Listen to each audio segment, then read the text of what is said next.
એક જણો મને કહે, તમે આ હવેલીમાં આટલા મોટા મોટા અન્નકૂટ કરો, કુંડવારા કરો, 56 ભોગ કરો, પણ તમારા ભગવાન કંઈ ખાતા તો છે નહીં, કે બધું એમને એમ છે? અન્ય માર્ગી હતો, મને ખબર નહીં, આવા ઘણા ભાટકે છે. પછી મેં એને કહ્યું, બધું ક્યારે ભમરાને જોયો છે? ભમરાને, ભ્રમરને? તો કે હા. બધું ફૂલ ઉપર બેસે ને? તો કે હા. એ ફૂલને ખાઈ જાય છે? ભમરો હોય એ ફૂલ ઉપર બેસે તો એ ફૂલને ખાઈ જાય છે? તો કે નહીં. ફૂલનો આકાર એવો ને એવો રહે, ફૂલ એવું ને એવું દેખાય. એ શું કરે છે? ભ્રમર જે ફૂલ ઉપર બેસે છે ને એમાંથી એનો રસ લઈ અને ઉડી જાય છે. ફૂલ બગડતું નથી, ફૂલ એવું ને એવું રહે છે, ફૂલનો આકાર બદલતો નથી, ફૂલ તો એમનેમ જ હોય છે. એનો રસ લઈને જેમ ભ્રમર ઉડી જાય છે ને, એમ અમે અમારા પ્રભુને જે ભોગ ધરીએ છીએ ને, ખૂબ બધું ભોગ ધરીએ છીએ, એ અમારા હૃદયની ભાવના છે, અમારા હૃદયનો પ્રેમ છે. એ મહાપ્રભુજી ગુસાઈજીનું નામ લઈએ ને એટલે હસતા મુખારવિંદે ઠાકોરજી એ ભાવને, એ પ્રેમને, એ જે સામગ્રી ધરી છે ને એમાંથી અંગીકાર કહે છે, એનો સ્વાદ લઈએ છીએ, એનો રસ લઈએ છીએ, અમારા પ્રેમનો અંગીકાર કરે છે અને પ્રસાદ તરીકે અમને બધું પાછું આપે છે કે લ્યો ખાવ. એટલે ભોગ ધરીએ છીએ આપણે. ત્યાં તો ભોગ ધરવાની ભાવના એ છે કે મારા બાલક એવા પ્રભુ પુષ્ટ થાય તો મારી ઉપર પાછી ખૂબ કૃપા કરે, એમ ખૂબ અરોગાવો. તમને કદાચ એમ થાય ને કે ભાવ ઘટે છે, કારણ કે ભાવના ઠેકાણા તો છે નહીં, આપણે એક સ્થિર તો છે. હા, ક્યારેક એવું થાય કે આ ભાવ હવે ઘટે એવું કેમ લાગે છે? હા, તો ઠાકોરજીને કંઈક અરોગાવી દેવું, ગિરિરાજ બાવાને ઠાકોરજીને કંઈક અરોગાવો ને એટલે પાછો ભાવ વધી જશે. હા, ઠાકોરજી પાછી કૃપા કરશે કે વાહ લે પોષણમ તદ અનુગ્રહમ. આપણે ત્યાં કહ્યું છે ને, એ અનુગ્રહને પોષણ કરવું પડે. હા, ભાવને પણ પોષણ કરવું પડે, ભાવને બચાવવો પડે, એને પણ સિંચન કરવું પડે ભાવનું. એ આગળની સાખીમાં આવશે જ આપણને. અને ધર્મ જ્યાં હોય ત્યાં હંમેશા પ્રભુ હોય છે, અને પ્રભુ જ્યાં હોય ત્યાં હંમેશા વિજય હોય છે. એટલે ધર્મની સાથે રહેવું, ધર્મનું રક્ષણ આપણે કરશું તો ધર્મ આપણી રક્ષા કરશે. આ સીધો નિયમ આપણા શાસ્ત્રોએ આપણને બતાવ્યો છે. અને આપણે જ જો ધર્મને મહત્વ નહીં આપણે આપીએ, આપણે જ ધર્મનું હાનિ કરશું તો ધર્મ એક દિવસ આપણી હાનિ કરશે.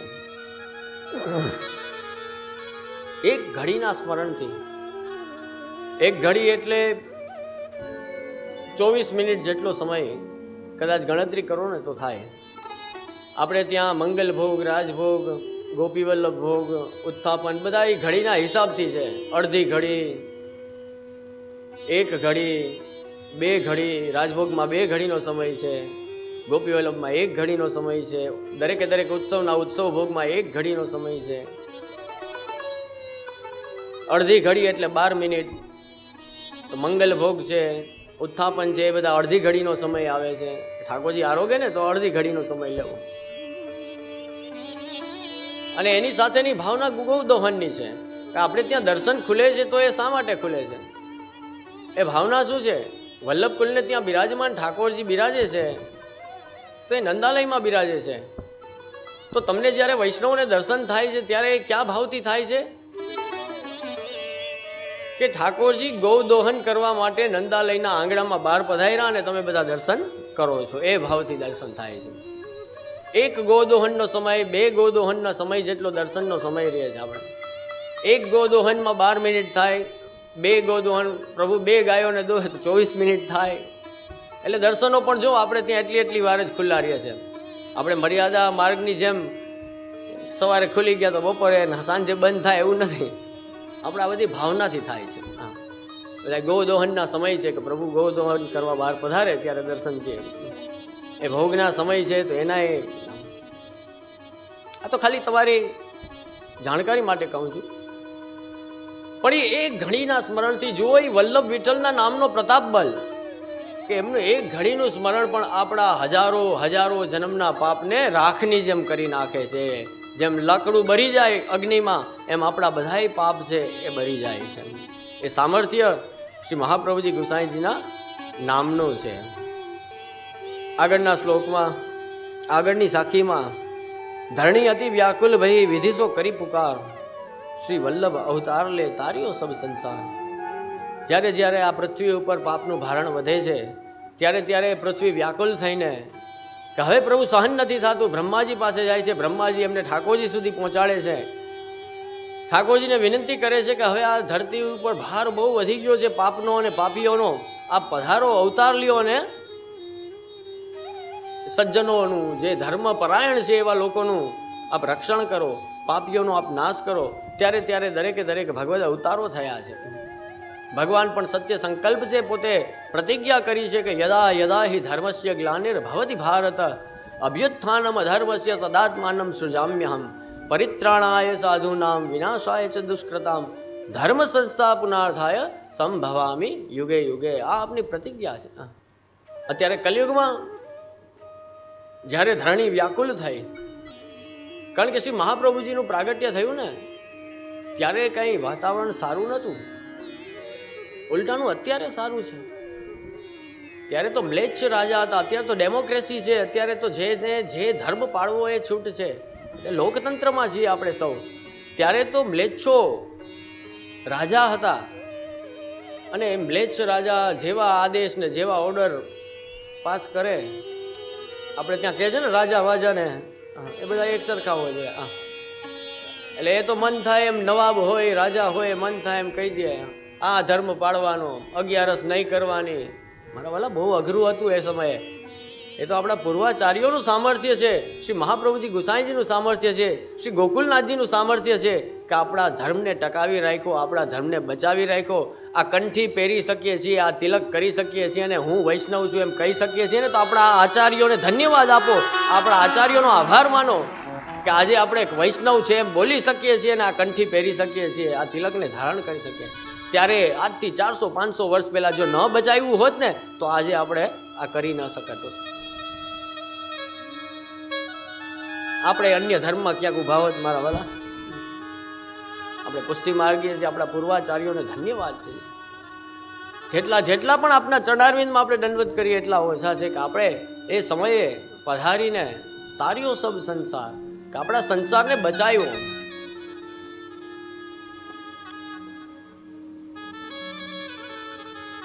અહીંયા વલ્લભ માટે પણ જુઓ અવતાર શબ્દ વાપર્યો છે. એ અવતાર શા માટે વાપર્યો? મેં જેમ પેલા કહ્યું એમ કે આપના કાર્ય જેવા કે માત્ર તમે ખાલી આચાર્ય તરીકે ના જુઓ, પણ આપના જીવનનું દર્શન કરો તો કોઈ અવતારથી ઓછું નથી, કે કોઈ અવતારી જ આટલું કાર્ય કરી શકે.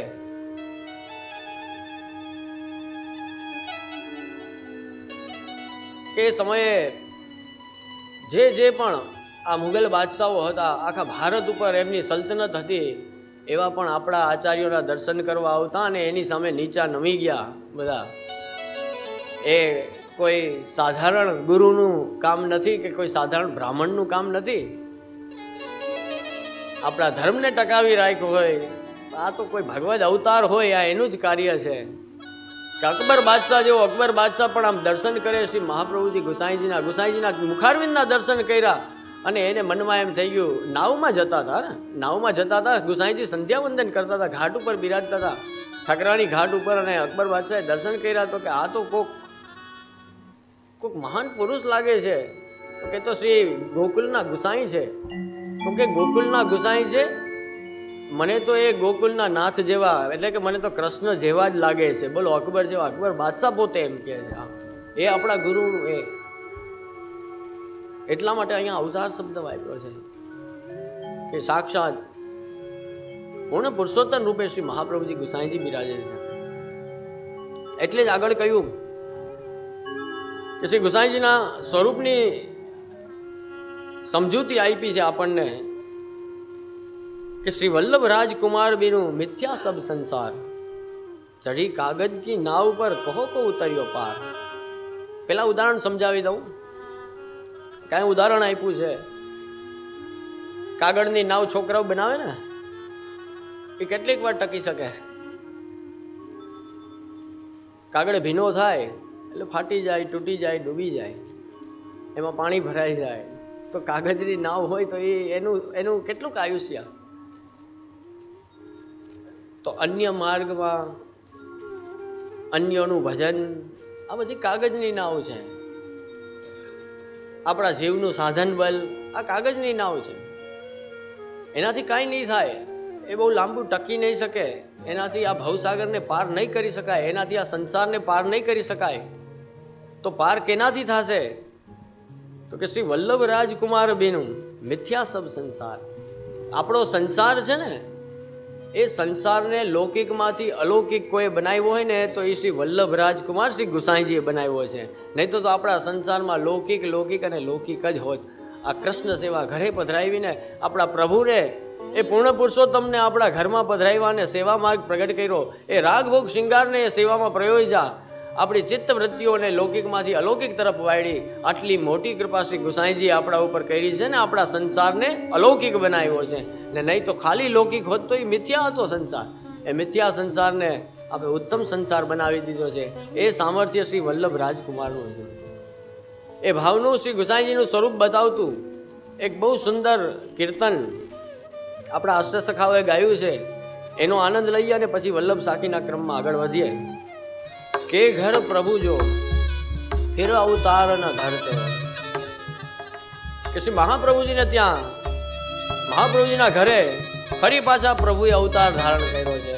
કેના સ્વરૂપે? તો કે શ્રી વિઠ્ઠલનાથજી, શ્રી ગુસાઈજી સ્વરૂપે પાછો અવતાર ધારણ.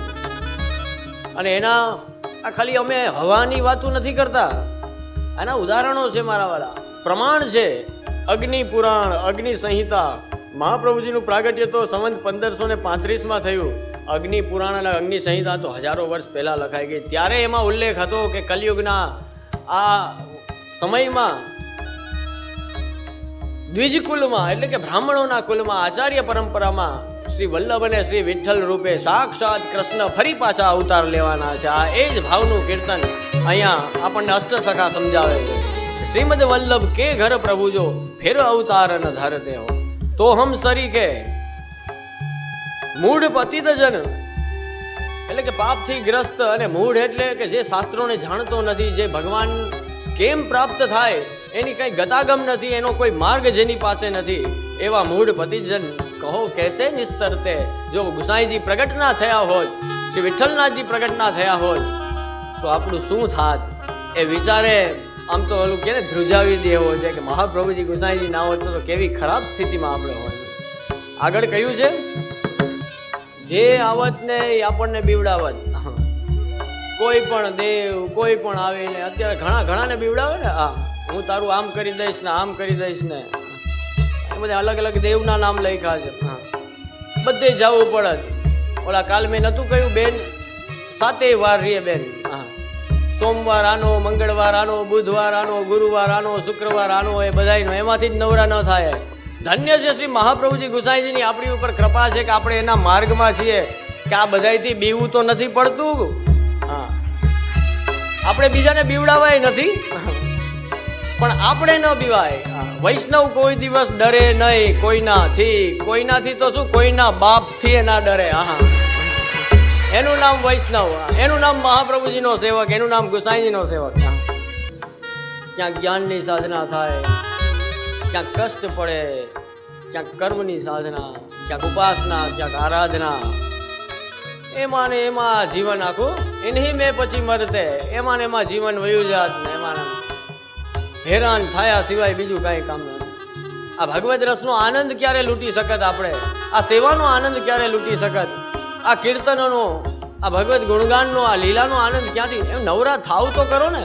ઓલા કે આ વિધિ કરો, ઓલા કે આ વિધિ કરો, એ વિધિમાંથી જ નવરા ના થાય. મારા વાલા આપણી માથે નિધિ બિરાજે, હવે કોઈ વિધિની જરૂર નથી આપણે. એ નિધિના ચરણારવિંદને પકડો, વિધિમાં આસક્તિ ના રાખો, જ્ઞાન ઉપાસનામાં આસક્તિ ના રાખો. મારા ઘરે મારો પ્રભુ બિરાજે છે ને, એનાથી મોટો કોઈ બીજો જગતમાં નથી. એ જે કરશે એ થશે, એની કૃપા થશે તો બધું સિદ્ધ થશે. એ ભાવ અહીંયા દ્રઢ કરવાની વાત. શ્રીમદ વલ્લભ કે ઘર પ્રભુ જો ફિર અવતાર ન ધરતે. એ જ ભાવનું કીર્તન છે. એક બડો આધાર કલી મેં, એક બડો આધાર.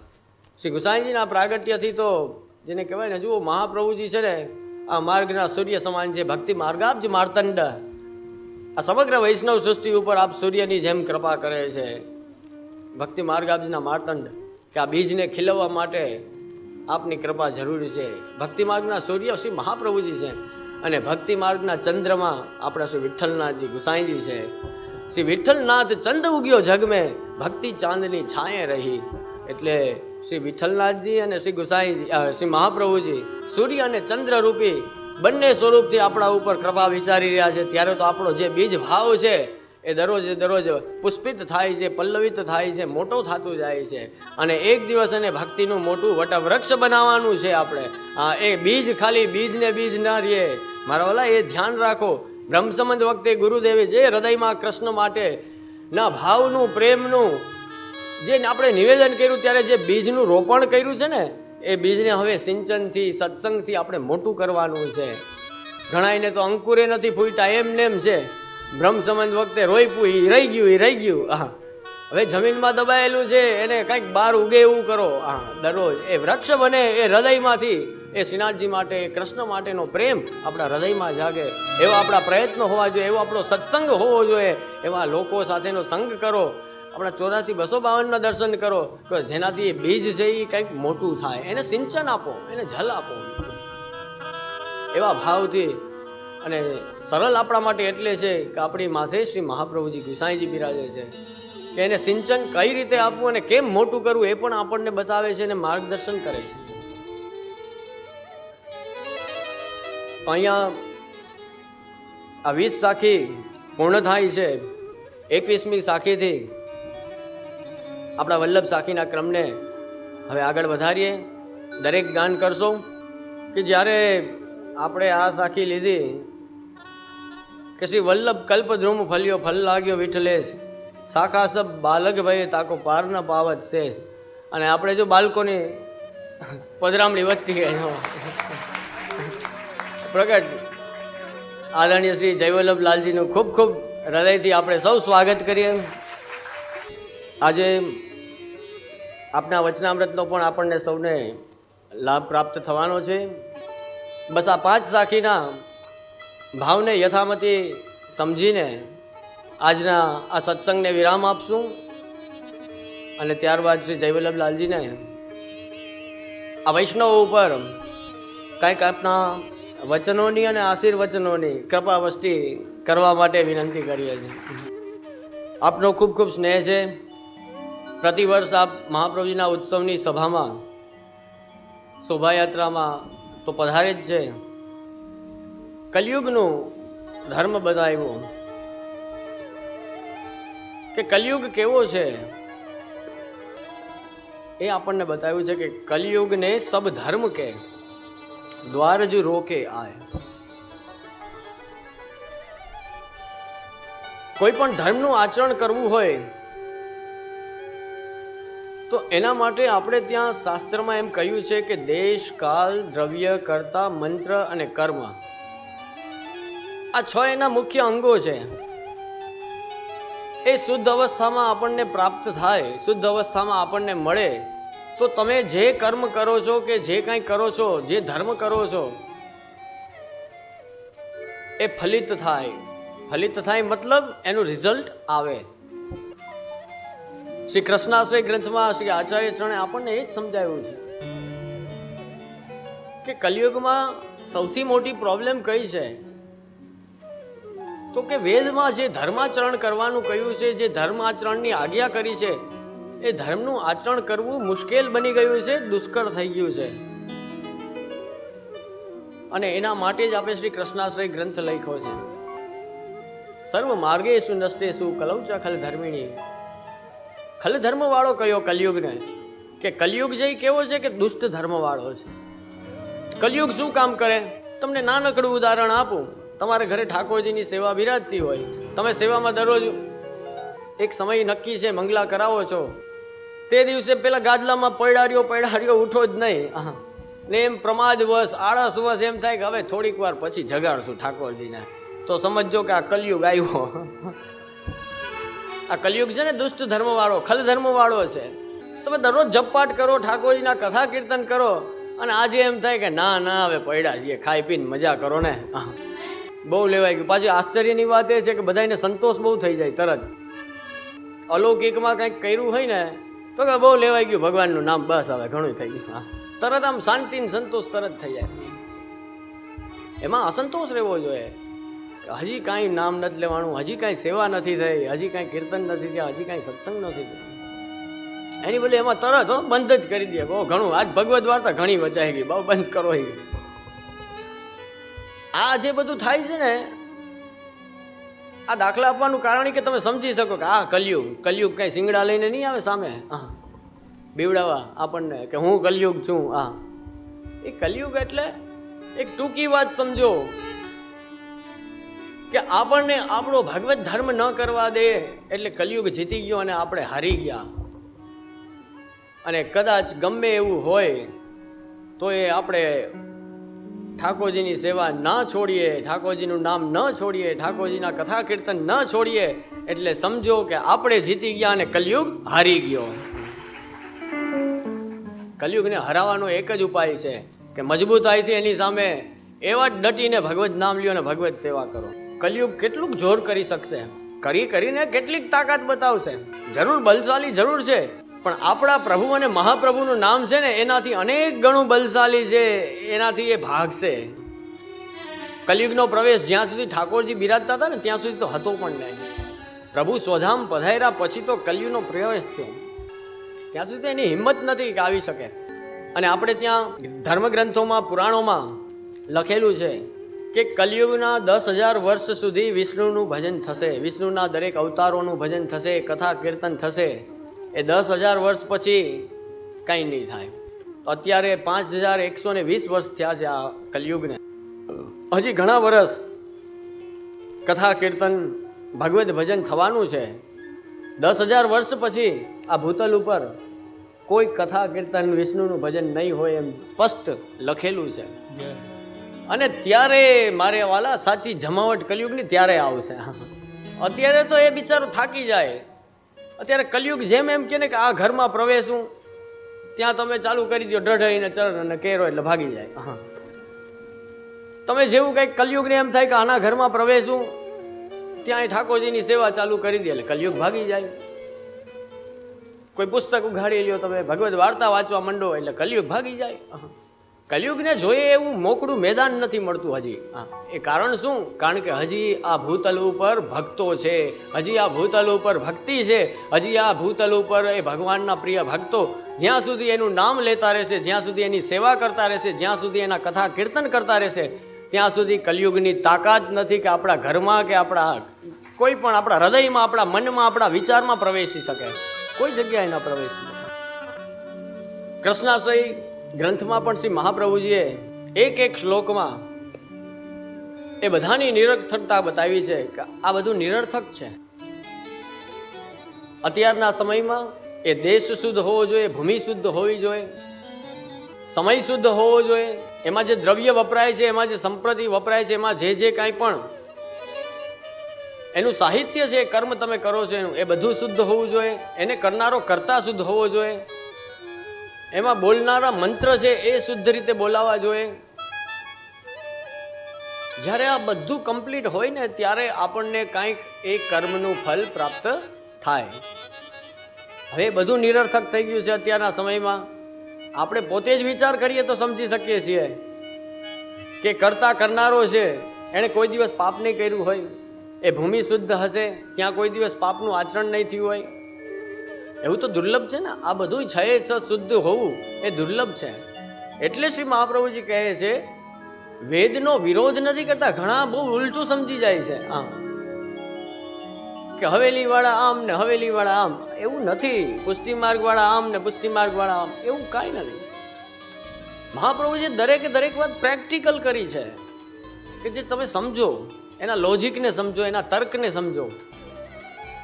કોઈ વાતનો વિરોધ નથી, પણ આપ કહે છે કે આ બધું કર્મ કરવાથી જે પરિણામ મળવું જોઈએ પરિણામ તો મળતું નથી, કારણ કે આ બધું શુદ્ધ નથી. તો પછી હવે ઉપાય શું છે? તો આપણે દરેકને નિરર્થક બતાવ્યું છે. આ દેશ, કાળ, દ્રવ્ય, કર્તા, મંત્ર, કર્મ, જ્ઞાન માર્ગ, કર્મ માર્ગ, અરે ત્યાં સુધી કે ભક્તિ માર્ગ પણ આપ કહે છે કે બધું કદાચ વિફલ થઈ જાય, એ બધું નિરર્થક થઈ જાય તો એ વૈષ્ણવો તમે ચિંતા ન કરતા, એમ શ્રી મહાપ્રભુજી પોતે કહે છે. કારણ કે આ બધું બહુ આપે જેને કહેવાય દુષ્કર બતાવ્યું કે આ કલિયુગમાં આ બધું અઘરું છે, પણ એક મોટી આપણા માટે જેને કહેવાય ને જીવન ઔષધિ રૂપ, એ ચાવી રૂપ એક કારિકા એવી મૂકી છે ને આપે કે જે આપણને ખૂબ ખૂબ આમ તાકાત, પાવર અને આનંદથી ભરી દે છે. એ કઈ છે તો કે કૃષ્ણ એવ ગતિર્મમા, કે કૃષ્ણ મારી ગતિ હોય પછી મારે આ બધું કદાચ નિરર્થક થઈ જાય તો કાંઈ વાંધો નહીં, પણ જો કૃષ્ણ મારું શરણ હોય ને, એવું મજબૂત શરણ જો મારી પાસે હોય તો પછી મારે કોઈ ચિંતાની જરૂર રહેતી નથી. એ બધું સિદ્ધ એનાથી થશે, એ આશ્રયથી સિદ્ધ થશે. જો કૃષ્ણનો મજબૂત આશ્રય આપણો હશે તો આ બધું કદાચ વિફલ હશે ને તો એ આપણે જીવનમાં સફળ થઈ જશું. એ કૃષ્ણના આશ્રયની તાકાત છે. એ આપણને આપણા આચાર્યએ બતાવ્યું છે. અહીંયા પણ શ્રી હરિરાય મહાપ્રભુ કહે છે કે કલયુગને સબ ધર્મ કે દ્વાર જો રોકે આય, કે કલયુગમાં બધા માર્ગો જેને કહેવાય ને રોકાઈ ગયા છે. જે જીવને જ્યાં પહોંચવું જોઈએ કે જે મળવું જોઈએ પ્રાપ્ત થતું નથી, તો શું કરવું? વલ્લભ ખેડકી પ્રેમ કી નિકસ જાય સો જાય. પ્રેમનો માર્ગ, પ્રેમ લક્ષણા ભક્તિનો માર્ગ એવો ઉત્તમ આપણને આપ્યો છે શ્રી વલ્લભે કે એ એમાંથી બચી ગયા, એમાંથી નીકળી ગયા, નહીં તો રહી ગયા. હમણાં આની પહેલાના જ ઉદાહરણમાં સમજ્યું હતું ને આપણે કે ઠાકોરજી સ્વામીજી શું સાષ્ટાંગ દંડવત કરીને જવું પડે. હા, એ જ રીતની વાત થઈ. વલ્લભ ખિડકી પ્રેમ કી નિકસ જાય સો જાય, એ ખિડકીમાંથી નીકળી જવાનું છે. હા, નહીં તો અહીંયા તો બધું કલયુગ વ્યાપ્ત થયેલો છે એટલે આપણને ઠાકોરજીથી વિમુખ કરશે. પણ શ્રી વલ્લભનું શરણ હશે, શ્રી વલ્લભનો આશ્રય હશે, એ વલ્લભના પુષ્ટિ ભક્તિ માર્ગનો આશ્રય હશે તો આપણે ચોક્કસ ઠાકોરજી સુધી પહોંચી શકશું. અને આગળની સાખીમાં આપે ભગવદીઓનું સ્વરૂપ બતાવ્યું છે કે ભગવદી એક હે 300 રાખો ને, ભવસાગર કે તરણ કી નીકી નૌકાય. આપણે ત્યાં કીર્તન આવે છે, મોહે બલ હે દો ઠોર કો, એક હરિભક્તન કો દૂજો નંદ કિશોર કો. લ્યો, ભગવાન બીજા આવી ગયો, સેકન્ડરી. વિચાર કરો તમે, પુષ્ટિ માર્ગમાં ભક્તોનું કેટલું મહાત્મ્ય છે. ભગવાન કહે છે ને કે અહમ ભક્ત પરાધીનો, હું તો ભક્તને આધીન છું. એ ભક્તનું સામર્થ્ય જુઓ, એ ભક્તની તાકાત જુઓ. કે અષ્ટસખા ગાય છે કે મોહે બલ હે દો ઠોર કો, બે વસ્તુનું મારામાં બળ છે એમ ભગવતી ગાય છે. કેનું? તો કે એક હરિભક્તન કો, એક ઠાકોરજીના જે ભક્તો છે, ભગવતીઓ છે, પેલું એનું બલ છે. અને બીજું તો કે દૂજો નંદ કિશોર કો, બીજું બલ ભગવાનનું છે, પેલા એના ભગવતીઓનું છે. આ ભગવતીઓનું સામર્થ્ય છે, આ ભગવતીઓની તાકાત છે. એ ભગવતીની જ તાકાત છે. ગઈકાલે પ્રસંગ આપણે જોયો ને, એ તાકાત હરસાનીજીની જ છે, ભગવતીની જ છે. કે શ્રી ગોવર્ધન ધરણ સાક્ષાત પધારે તો એ હાથ ઊંચો કરીને કહી દે કે હમણાં ડિસ્ટર્બ ના કરતા મહાપ્રભુજી પોયરા છે.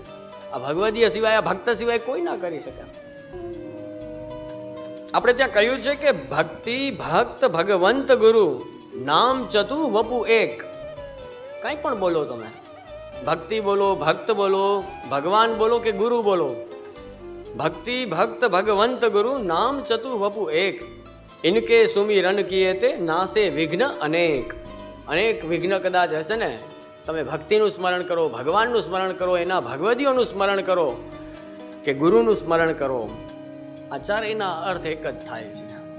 આ ચારેયના સ્વરૂપ એક જ છે. ચારમાંથી કોઈનું પણ શરણ લઈએ, કોઈનું પણ આશ્રય લઈએ તો એ આપણને ફલ ચોક્કસ અપાવે. અને ફલ પણ કેવું? ભગવાન રૂપી ફલ. રસો વૈષ્ણની ભક્તિ છે આપણે ત્યાં નિરસ કે શુષ્ક જ્ઞાનની ભક્તિ નથી. સગુણ સ્નેહી સાંભળા અહર્નિશ દર્શન આપો. ભક્ત કે પ્રભુ મારે આપને અરોગાવવું છે તો ઠાકોરજીને ક્ષુધા લાગવા માંડે છે. ભક્ત કે પ્રભુ મારે આપને પોઢાડવા છે તો ઠાકોરજીને ઊંઘ આવવા માંડે છે. પ્રભુ આપને મારે સ્નાન કરાવવા છે, પ્રભુ આપને મારે વસ્ત્ર ધરાવવા છે. જેવા જેવા ભક્તના મનોરથ હોય એવા એવા આધીન થઈને એ પ્રભુ એના આશ્રય થઈ જાય છે.